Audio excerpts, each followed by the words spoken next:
This video is a look at a wheelchair hike at Cotton Farm in Lexington, Mass.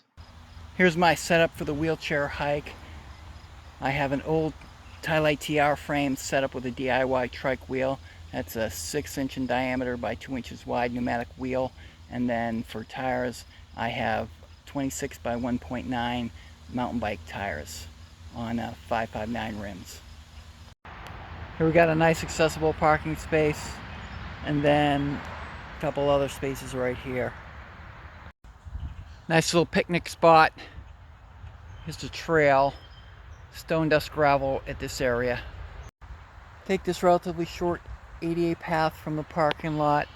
It's going to get you to this lookout for the swamp area here, which is pretty nice.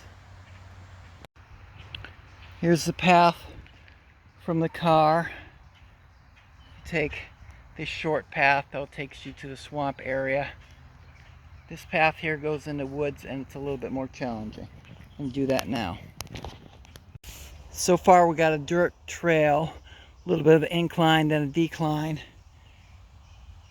Continue down here, dirt trail. This is I call it a class 2 difficulty.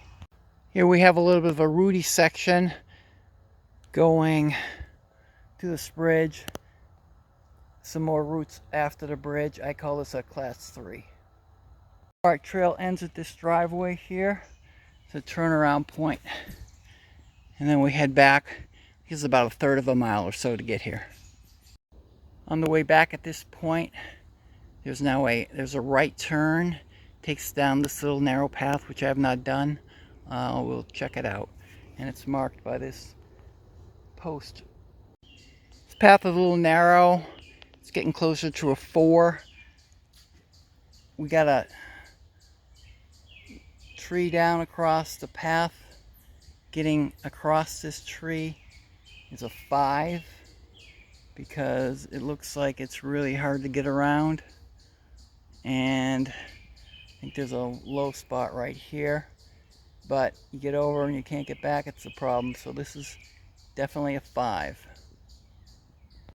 Looks like the trail just dead ends in this spot here. And it looks like gets a lot of water in the spring. Here's the trail back. Here's the tree that's down. So getting back is going to be a 5 and then a 4 because it's up the hill. If you go past the parking area right there, you go down this gravel path, come to Merritt Road, and then you can pick up another portion of the path here. The underbrush gets pretty high in this section, but the actual path is pretty packed down. It's not that hard to push. I'd call it more of a 3. After a couple 100 yards or so, we pop out right next to the gravel road.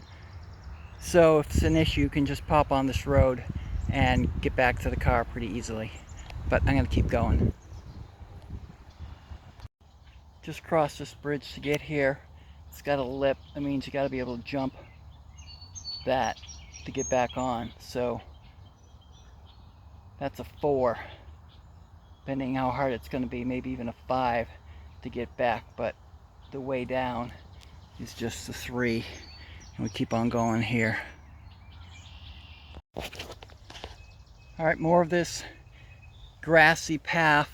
Looks like there's a meadow here on my right, but coming from grassy path and keep going down grassy path. There is a road. The dirt road is over there somewhere, not too far to my left. But I'm going to keep going. It's pretty beautiful right here. Alright, just came across this little memorial seating area. The trail keeps going, but I'm going to take this opportunity to make this a turnaround spot.